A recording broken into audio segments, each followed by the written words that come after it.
I used Facebook Marketplace to try to sell my car. I had an old SUV that I was trying to see what I could get for. I had recently gotten a newer vehicle. I knew that my SUV wasn't worth all that much and was just asking $3,000 for it.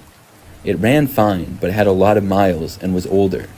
I took some pictures and then listed it on Facebook Marketplace. Within days, I had some interest in the car. The very first person to contact me about it was a woman named Annie. She told me that she was very interested and would like to come over and take a look at the car. I told her that she could come by any time the next day because I didn't have anything going on. She suggested 8 p.m. and I agreed to it. So the next night, I got the car out of the garage and onto the driveway. Now, I live in a very quiet neighborhood with a little bit more space. My driveway is pretty long, so I put the SUV I was selling about halfway down.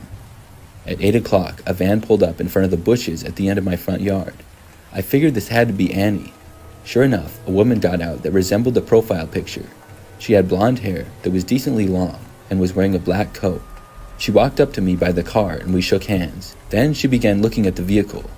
After about 5 minutes, she asked if we could go for a test drive, and I agreed. She got in the driver's seat and I got in the passenger's. Then she backed out of the driveway, and I suggested that we should just drive around the neighborhood a little bit. The roads around there were usually very quiet and pretty easy to drive on. So we left and drove around my neighborhood for a little while. The test drive went as expected. Annie asked several basic questions about the car and seemed to be genuinely interested in it. I answered her questions, and I really thought that I might be able to sell the car to her. She drove the car pretty well, and after about 15 minutes, we headed back to my house. When we got there, she pulled back into the driveway and parked the car where it had been. After we got out of the car, she gave the keys back to me and said that she would have to think about it. I understood. I was a little bit disappointed, but buying a car is a big decision, so I really wasn't that let down or anything. I told her to let me know if she wanted it, and then we shook hands again and said bye to each other.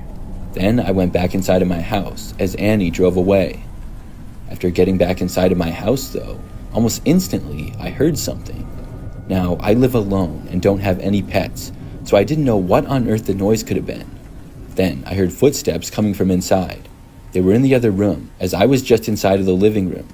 It sounded like it was coming from possibly the kitchen, and there was no doubt that somebody else was in my house with me.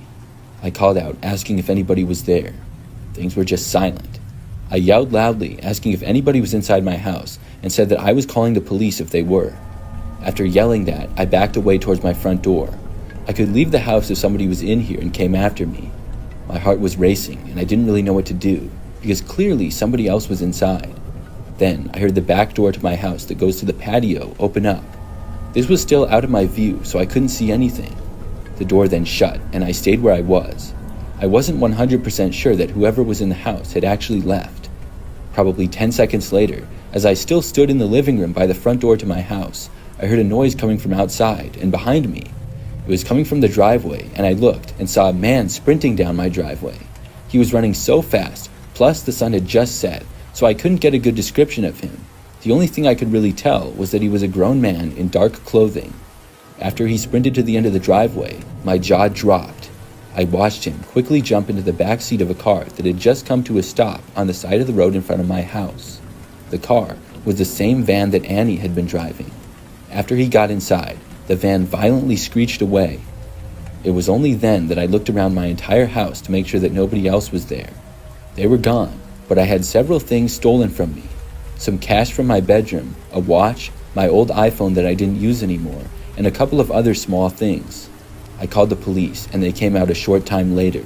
I told them everything, but unfortunately, I didn't get the license plate to the van. Annie, if that was even her name, blocked me on Facebook, but I gave what I could to the police. The way the intruder got in the house was my own fault.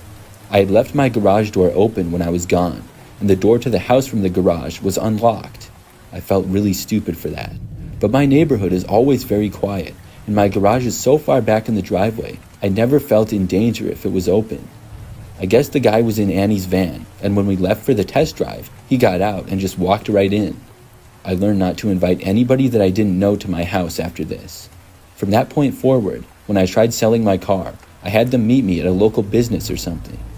If you use any websites like Facebook Marketplace or Craigslist, I would advise you to learn from my mistake and meet in a public location if you have to meet at all.